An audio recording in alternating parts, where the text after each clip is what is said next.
Well, hello everybody. This is episode, I think four, Yes. uh, four. Okay, good. The recovery mindset with me and Matt. And joining us today is Kaitlin DeGuzman, my former teammate from Clemson. So I'm going to let you guys introduce yourselves. Yeah, my name is Caitlin. Honestly, it's so weird hearing you say my full name. I feel like just anyone in athletics in general knew me by my name, which is Goose. So, but yes, my name is Caitlin. I was a former gymnast, both in University of Kentucky and Clemson, and so just super excited to be part of this podcast or Instagram Live. Like, what an amazing opportunity just to be able to talk to y'all and talk to like a broad audience. Yeah, Looks like we are calling you Goose the whole Yeah. podcast. exactly. I mean, I can go by Caitlin too, which is fine, but. No, we're super excited to have you here. I'm Matt, obviously. I'm the owner of Flashpoint Performance and the co-host.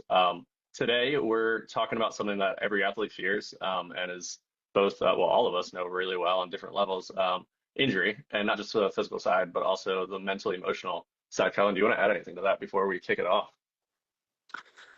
Nope, you got it. So, Caitlin, and honestly, Kylan, you jump in too, because when we met, you were injured in your own right. Can you walk us through like just your injury story and what happened? And if you had ones before Clemson, love to hear about them too. Yeah, so I've actually had a total of 5 surgeries. So I've had 3 in my hip, one of my elbows, I had Tommy John, and then one in my knee. So I ruptured my patella tendon. But I don't think that actually fully captures all the small stuff I dealt with as a gymnast. So as I'm sure that Kyan also has experienced this, but gymnasts are like no stranger to pain at all. I've dealt with a lot of like aches and pains, like rolling ankles, pulling my hamstring, like breaking my fingers or toes here and there, tearing ligaments and all that stuff. But I think what impacted me the most was my knee.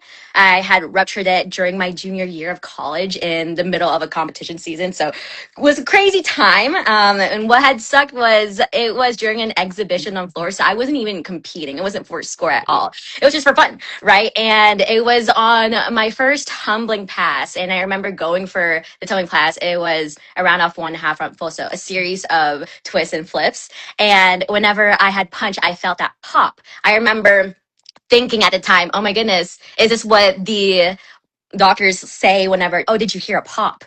Well, I felt it and I heard it. It was kind of crazy because I'm like, maybe this is, I don't know what I'm thinking about. But I just remember laying there at a knee on the floor, holding my knee, and just the wave of the color white. It hurt so bad. I only experienced the color white, and I just lay there. And they had carried me off the floor, and I just couldn't move it. So it was kind of crazy to experience that, not even just the rupture in general, but doing it in a away meet. Yeah. Yeah, I have never experienced that during a meet, but I know like my elbow surgery, I had Tommy John as well. We have kind of some very similar injuries. Um, but my Tommy John, I tripped and like running towards the vault table and my hand went like under me and blew out my whole elbow and I remember just feeling immense pain and like I was gonna puke. So that was fun. And then my hip and everything, 2 hip surgeries, elbow surgery, bone marrow transplant, all of that overuse except for the You're ready to elbows. make That's this a pretty competition nasty. of the best injuries. No, right? Two um, gymnasts, not baseball, and Tommy John. exactly. Yeah. But yeah, so overall, I mean, injuries are a huge part, especially of gymnastics. And again, like Caitlin said, we have very, oh my gosh, I used your government name. We have very high pain tolerances, which is good, but also not great because we can tend to push ourselves a little too far. Yeah, that's crazy. No, I guess from an emotional impact of like just those injuries in general, what's the hardest part for both of you? I mean, I remember when I ruptured my Achilles, I remember that pop you describing. I remember just anger of like, who just kicked me in the back of the leg, not anything else. So like for you guys, what was that like initial thought when you knew you were injured? Go ahead. Go ahead, Goose. Mine was honestly like, how am I going to get off this floor? When it first had happened, right? I remember vividly thinking to myself, am I even going to finish a routine right now? Should I even get up? But obviously that option was thrown away because my coaches turned off the music. So, but then it was mostly like thinking about how good days, like throughout the entire recovery process, it was how success started to look different in my eyes, and how the aspect of having a good day was completely different. I mean, having a great day in gymnastics is like what, staking my first 3 in a row skill set or my dismount, completing my assignment within X amount of times or doing it within, 30 minutes because we had such a limited time being in the gym. But then it started to be like, okay, can I stand longer than 10 minutes? Not even that. It was like 2 minutes. Can I walk today? Can I put my pants on without having to put the pants on the floor and actively try to lift my leg up and then try to figure out how to get it up there? So success started looking different completely in all aspects of my life. And I didn't really think that it was going to change so drastically just based off of like one injury. Yeah. Yeah, I would agree. I think with my hip too, it's just like, I mean, I pushed through it so much during college, and then in my senior year, it just like eventually ended up taking me out, which sucked because I had never missed a meet my entire college career until my senior year. So it sucked. But it was honestly like it. I saw something that Trin Webb posted the other day, one of our other former teammates, and she was just like, injury was almost a blessing for her because it helped her find herself outside of the sport, and I totally agree with that. I think that like sometimes it's like in the face, it's just this is the worst thing ever in the middle of competition season. I'm injured. I can't keep going. But sometimes it's a little blessing in disguise and just like, hey, maybe you should take a step back and take a break. Yeah, it's crazy when you say that because I feel like that's one thing I see with athletes when they're with me. I mean, that's the only reason I'm doing what I'm doing. But I guess do you piggybacking off that, do you guys feel like the injury almost changes both in the process the identity of the athlete and then also that ability to be even connected with the team in general? I guess gymnastics Yeah. is so individual as is. Yeah, it is so individual, but then when you get to the college world, it is almost so team oriented, yet it is still so individual. And so it's a hard way to explain it. But I think definitely like when you're injured, you have a way different role within the team, especially on gymnastics. Now you're the team's biggest cheerleader. You're doing anything and everything you can to keep yourself up in shape and also like cheer everybody else on while they're doing things that you kind of wish you were able to do. So it definitely changes you and it helps you take a step back and realize like I don't need the sport to be myself. I can be myself without the sport. That's awesome. Yeah.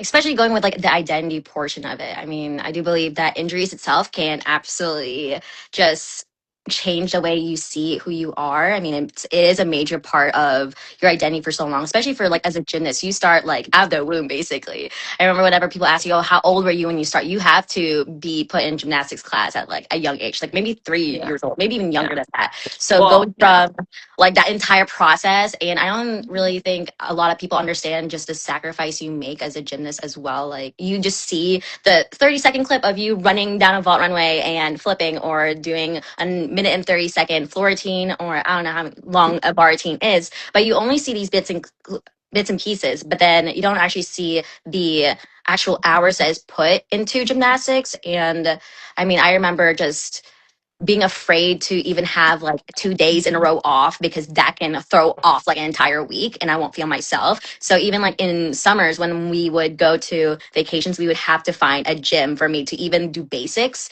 because it's seriously. gonna throw up my entire month. And Oh so my goodness, just yeah. like having that, it's just definitely a disruption in life, and like having an injury itself as well, just sitting back, a lot of people might experience that, you're not an athlete anymore. And I mean, I experienced it for the longest bit. I mean, I've been injured, I feel like every single year.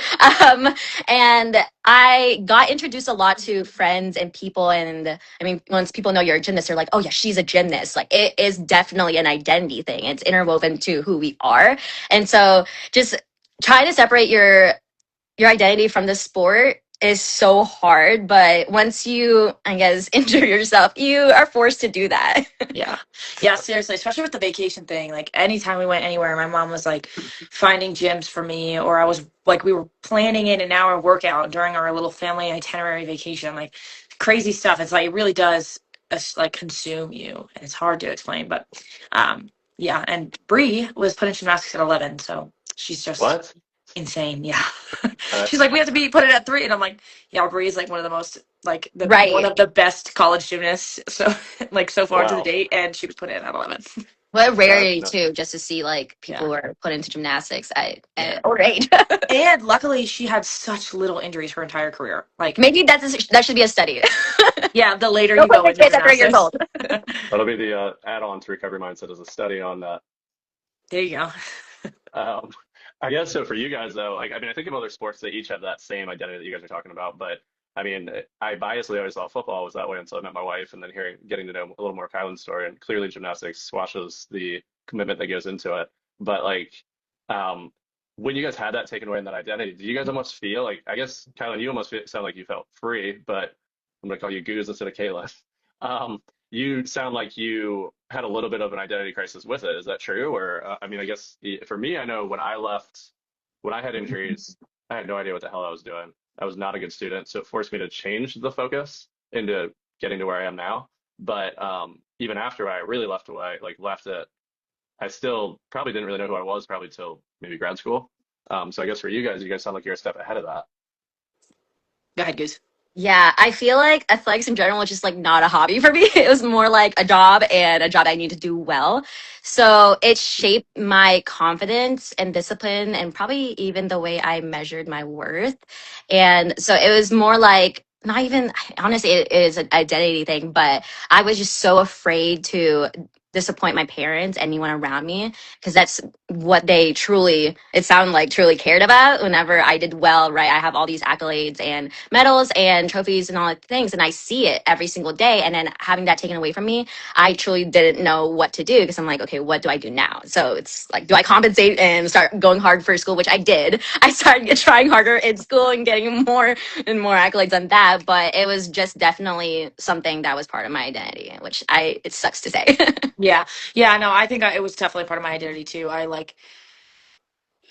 I think I almost sometimes, like, especially when I was younger, I would like almost wish I got injured so I didn't have to practice.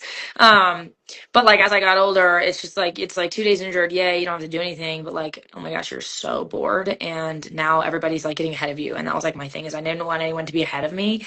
I always wanted to like, and this is like probably not the healthiest thing ever, especially in team atmosphere, but especially in gymnastics, like the lineups there are 6 girls and there's 20 girls on the team. So you're fighting, whatever, 14 other girls. It took me a long time to do that math. But you're fighting 14 other girls for a spot on the event that you're good at, right? So it was kind of like I didn't want to fall behind, and I was always my worth was more in whether I was able to compete or not. Like I would get so scared that I wasn't traveling or that I wasn't going to compete or any of these things.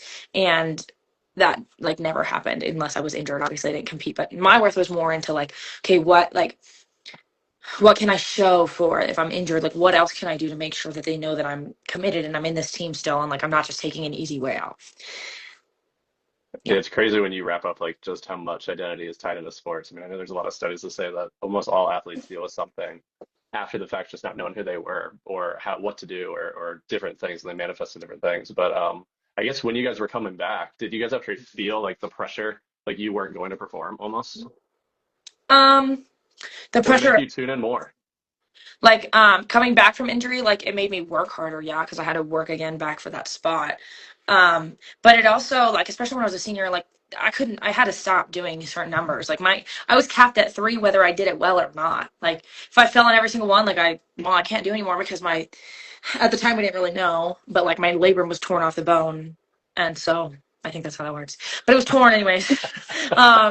And like we didn't know that at the time, but I was like, there's got to be something wrong. And my coaches were like, well, can you do this 3? And I'm like, yes. But I was the one who pushed myself in that situation because I wanted to compete. It was my senior season, and I felt like I was gonna like just be a failure if I didn't. You know, I don't know if that answered your question, No, no, but no, it definitely okay. does. What about you? I definitely felt pressure, but honestly, it's mostly from myself. But this is because I remember being told about like a month post op from my knee reconstruction, and literally verbatim. Who's to say your 100% is someone else's 40 to 50%? So the point they were trying to make was that we had freshmen coming in and who are going to be stronger, right? Newer, they're going to be younger, right? So they're going to be possibly able to handle more. And so even if I got back to like 100%, it might still not be enough. And that stuck with me probably for all the wrong reasons. So what's that? I was told that. I'm like, ha, you think you're going to get me out of here? Just kidding. And so I think I pushed more and more. And I feel so bad for my athletic trainer and my coaches because I just know that they wanted me to slow down and trust the process. But I'm like, nope, sorry. I feel so good today. Let's push. Let's push. Yeah, I remember seriously. And then you injure feeling yourself more. yeah, to that. And I was actually super limited because I had a locked out brace for the longest time. And so I couldn't do anything. So once they loosened it up a little bit, I took it next further because then they started giving me goals of, okay, you need to have like 75 degrees bent this X amount of times and 90 degrees bent for this month. And I'm like, okay, what about we do it a little bit earlier than that? And so I would be at home after like a full day, and they gave me bands. So they're like, oh, if you're bored, you can strengthen it, or like stretch it for mobility, right? Just so that you get movement back. It does help a little bit. And I'm like, it's going to help a lot. So that would be before I would go to bed, I would have my bands and I would actively try to bend my knee. I'm like, you're going to bend today. You're going to bend even more. So honestly, I was super stubborn in that fact. There was a lot of pressure, but it was a lot from me and from the person who said that. Yeah, I would totally agree with that too. Things Always not trying to fill push that the one. limits. Never listening to PT. Always trying to push the limits. Not a things you good don't wanna lesson, hear. by the way. Mhm. Yeah, not a good lesson. Hey, at least you're being honest. I would much rather have someone I had to rein back versus try to motivate. It's so much harder to motivate someone versus the other way around. Yeah. I guess what were those recovery processes like? And Kaitlin, you touched on it a little bit throughout yours, and I know yours is a different phase, not being through Clemson, but Kaitlin, what was yours like? Honestly, it was a full day commitment every single day. I think a lot of people assume that recovery and rehab starts like once you get into like PT or if you get to the gym. But for me, it started long before that. It starts right like the night before. If I got like good rest or if I even slept well, the beginning of my recovery process, I wasn't sleeping well at all. For some reason, they didn't give me like nerve blocks on my knee. And so my muscle would wake up and my mom would have to lay on my knee at night so that because it would just kick and I would wake up screaming. And so she would have to lay on it for like a week from my surgery just so that I would sleep because then it would hurt so bad. So I Did need they some not give like you muscle relaxers? I don't remember this, but yeah, they probably did. Honestly, and I probably didn't take it because I wanted to feel. That's another thing. Is like how like this is such a red flag, and y'all probably not gonna like this. But I used to not take my meds. Like obviously, like the antibiotics. Like I was like, okay, we're not getting an infection, but for Yeah. like the pain meds, I did not take it. I would take it for like maybe like 2 or 3 days, and I'm like, all right, we're good. I'm like up and awake. I'm fine. So I would stop I taking. didn't take mine. Yeah, I because didn't I want take to any know of mine. the full amount of pain that I was in, just so I can Okay. see how much I can push myself, or if Oh, like literally anything's bad. same. That's like such a toxic thing. Yes, but yeah. So If my someone knows, recovery they didn't process say was something. crazy. Yeah, I That's never took amazing. my meds either coming back from my hip surgery, but I also like knew because my last hip surgery I was never gonna do gymnastics again. I didn't really take it very seriously. And I just like was walking same day post-op, like the same day. My mom was like, okay, like I'm gonna go to the store and get this, and this. I'm like, okay, I'm gonna walk to the bathroom and like just do it I'm like, oh, I can put weight on it. It doesn't hurt at all. Like, yeah, it was not great. So I didn't really take my last one seriously, but my first one I definitely took incredibly seriously. I mean, I was doing PT for 3 months before I got the surgery, like to make sure I went into the surgery strong, and so I would have less atrophy coming out. So my first one and like my elbow, same thing. I took it very seriously. Because I kind of had to, because I was being pushed to. But like if somebody left me on my own, I would have just like sat there and let it go. But also like with my elbow surgery, I like pulled out my internal stitches too. So I wasn't supposed to do that. There was like a little thing, like can you even see the scar? Yeah. There's like a little white dot right here, and I was like, oh, this is weird. And I like popped it, and then I pulled it out, and I was like, oh, what's this long string? And it was my internal stitches. I'm sure your doctor was thrilled. Oh, like I was in my club gym and I like knew I did something wrong, so I like put them in the trash. And, and then I like Hide it. my PT was in the gym. So I was like, "Hey, Nick, like I just pulled out like a really long string from my elbow. Should I be concerned?" And I showed him like the gaping hole in my elbow, and he was like, "Kylan Ambers." And I was like, "Sorry." He was so not happy, but it was I fine. was I never never left alone during my recovery process. Let me tell you, I woke up and someone had picked me up, brought me to like weights because we had weights in the morning and in practice and in PT, right? So there was always someone with me. If it's not my athletic trainer, it was like my strength coach. If it's not my strength coach, my coaches. So it wasn't just really like a one appointment type of day. It was very continuous. And so I would be there before weights started with my athletic trainer, Rob, bless his soul. I just know I'm not the best person in the morning to deal with, especially if I was already waking up in a bad mood. And then I would be with my strength trainer because I experienced muscle atrophy as well, and I still deal with it now, still trying to strengthen that quad. Yeah. But he did such a great job in creating programs for us that made sure we're still targeting like the right muscles for different groups, because then you still need it to do things. But then from there, then we would go to practice, and it was kind of a mixture of like modalities and treatment after I would say like 2 hours already doing workouts and treatment stuff. They are like, you need to rest a little bit. But then I'm like, okay, when am I supposed to rest? I'm already sitting here. Let's get going. And whenever I was getting back into just like basics with gymnastics, and I remember Chad, our floor coach, would have me still in the assignment line because I would get FOMO and I would get really mad if I'm not on there. And I'm like, do you not like me anymore? Like, what is this like happening? Like, what are you doing? And my assignments would be talk to Chad. And talking to Chad was just not even about like gymnastics. It's just about life. But I think that honestly helped me throughout my recovery process as well, is because they cared more about me, who I am as a person, than just like an athlete. So a lot of times my recovery and my rehab was just talking to them and having conversations throughout practice. That's really awesome that you had that support system. I have a couple patients that they'll come in every once in a while, just say, well, I'm not here for PT today. I'm actually here for therapy today. And they would mean just that. There you go. Yeah. I Hey, mean, I feel sometimes like that's the best. yeah, well, I feel like that's the most important part from athletes. I mean, both seeing it from when I was injured and then also from, so I ruptured my Achilles and had some hamstring issues. So like the whole reason I'm here is for that side of it. Not sure why I get sick of it, but dealing with like just the consistency, the fact that you have to patiently wait or impatiently wait in y'all's stories. But and then by the end of it, it's like you're taking yourself out of routine, and then you're having to figure out, how do I deal with the psychological side of it? What's after sports? Like, I'm not just an athlete, I'm actually a human, which I think that's most of the time what makes it more successful. But athletes, you almost have to teach them how to figure that out. And then you have to hope they don't burn out, which it didn't sound like that went the case for both of you, but it does, but that's definitely a huge part by the time that they're done the surgery. It just sucks. Yeah. Yeah. I mean, I think I definitely was burnt out for sure. I was burnt out at the time I got to college. And I mean, injuries definitely didn't help with that. But because it's almost such like a competitive culture, you kind of have to be motivated. And if you're not, you're just going to get eaten by the wolves. Doggy dog world. Yeah. At what point, I guess, did you guys feel like you just pushed that aside then and did just said, what, I might be burnt out or I might not be where I was, but I'm gonna push. It sounds like it's both different reasons, but I guess for y'all, when was that point in rehab or after your injury? I think like my senior year, I really realized it because that was when I was really having like issues that were like taking me out of competition. My senior year is when I was like, I have a why for why I do this sport. This is my last year, which I didn't. I like kind of kept a secret from people. Like not everyone knew that it was my last year, but I knew it was in my last year, and I was just like, I got to do whatever I can, and so that's when I pushed past it. But there was also days where I was just like, meh, I don't want to do anything.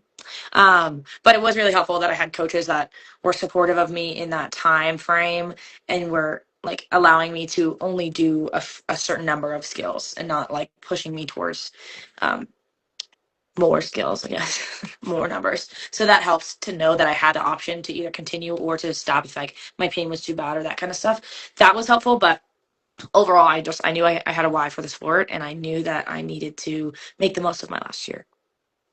Love that.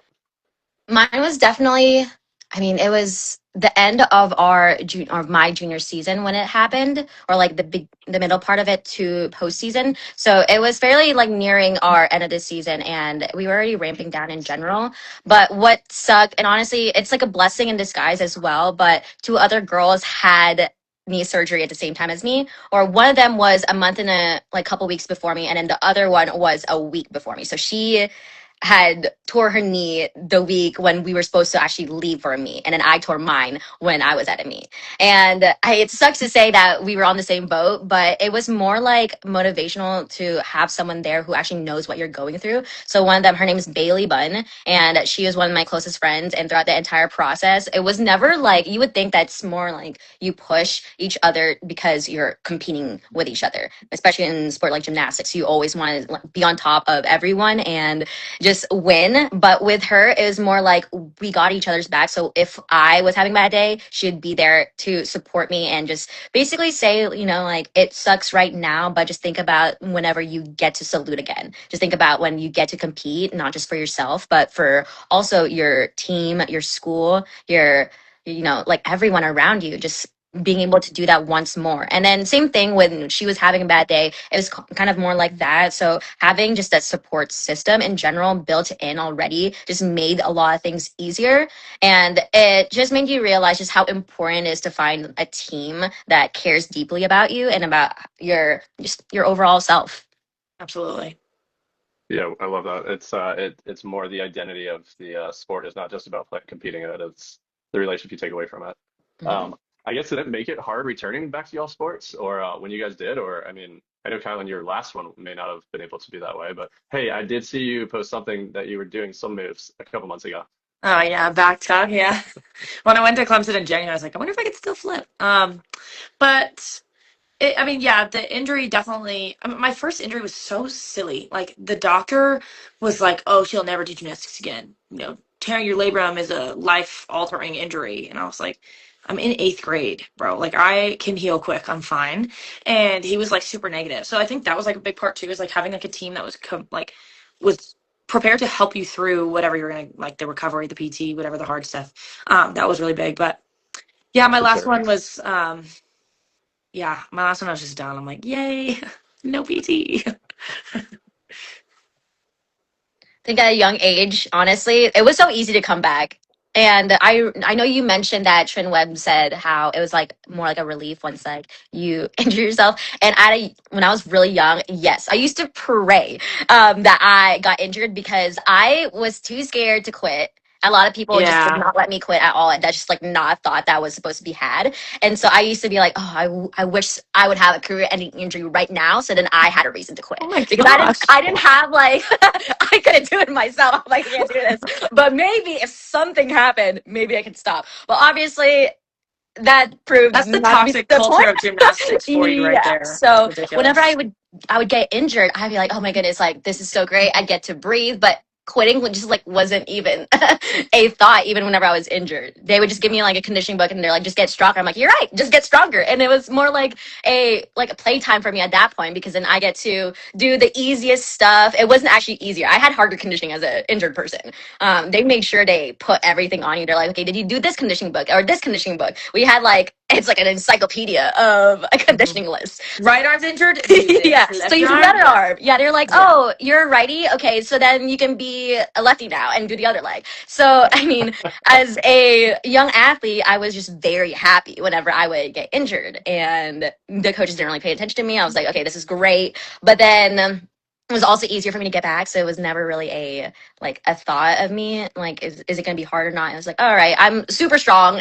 I'm young. It doesn't hurt anymore. I'm fine. And then once I started getting older, it was more like, okay, do I even trust my body enough to do this? I didn't even realize how hard it was going to be, especially, I mean, as a junior in college, I didn't think I would have mental blocks in gymnastics. I never really experienced it as a little kid. So I was like, okay, this is going to be fine. I've done this process so many times now. It's not going to be any different. Oh, it's definitely going to be different. There are certain things I could not even think about doing, like twisting on floor just was not for me anymore.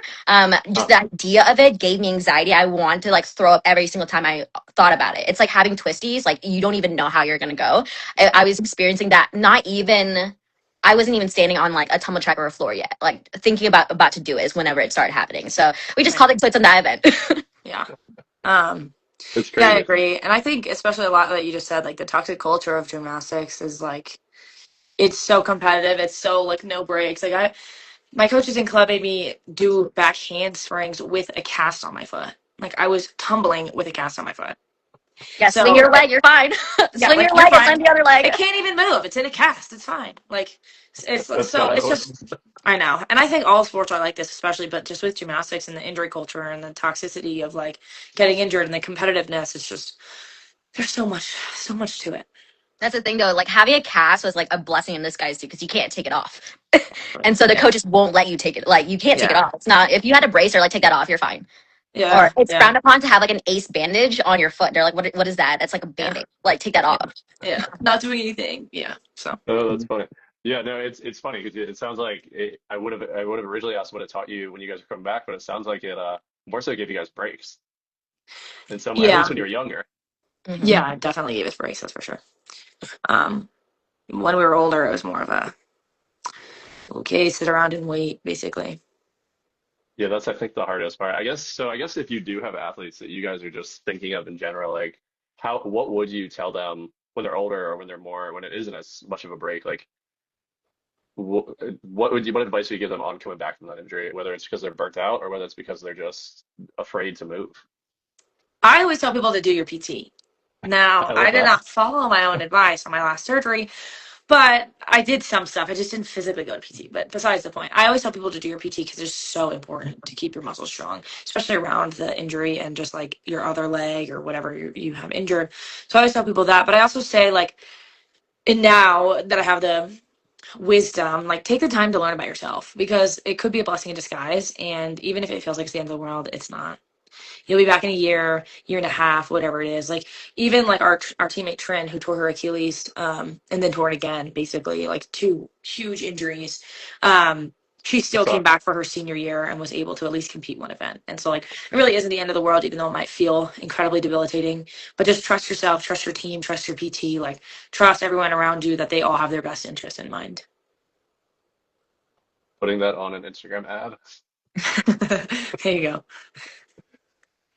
Uh, Uh, yeah, and I mean, I feel like oftentimes the a lot of times athletes come back a heck of a lot stronger when they do get injured, even though whether it's mentally, physically, emotionally. I mean, I know for me, just having the identity of what I was going to do after football was critical, or else I would have just kept putting my head down and trying and probably not graduated college.